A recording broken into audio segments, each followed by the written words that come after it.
What will you reject? Good morning, everybody.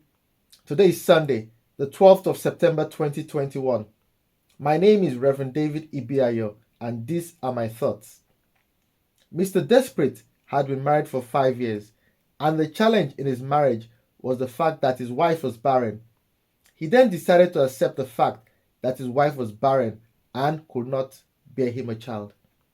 As the years passed, some people approached him and told him that there was a lady who liked him and that the lady could give him a child, but he will have to do it behind his wife's back. Mr. Desperate was so desperate that he threw away his principles.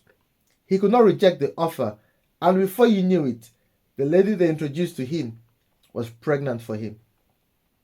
There was also a lady called Mrs. Money is Everything.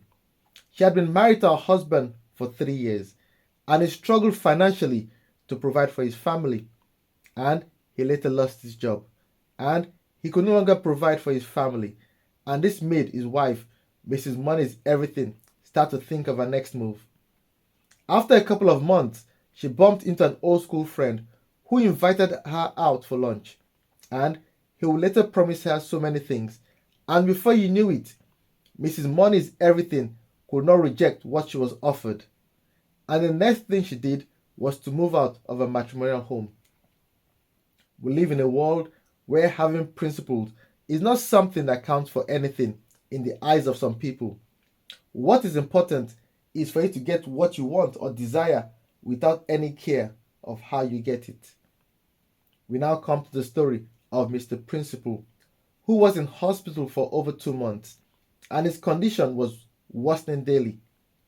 The doctor then told his family that he had a heart condition and he had 3 days to live, and the only thing that could save his life was a heart transplant. And besides, there were so many people on the waiting list for a heart transplant. The doctor then advised the family of Mr. Principal to inform all his family members to come to his bedside to say their farewells. As the doctor said this to them, their eyes welled up and there was a lot of crying. 2 days had passed and there was just 24 hours left for Mr. Principal before all his organs started to shut down. When news came to the hospital that the family had managed to get a heart for Mr. Principal, the hospital then swung into action to prepare Mr. Principal for the theater to conduct an emergency operation to save his life. The doctor then approached Mr. Principal with the good news that they had gotten a heart for him and that they could now carry out the operation. Mr. Principal responded with surprise. He said, "How did you manage to get a heart so soon, as I am not near the top of the waiting list to receive a heart transplant?" The doctor then told him that it was a family member who made it happen. Mr. Principal then asked, where did the heart come from?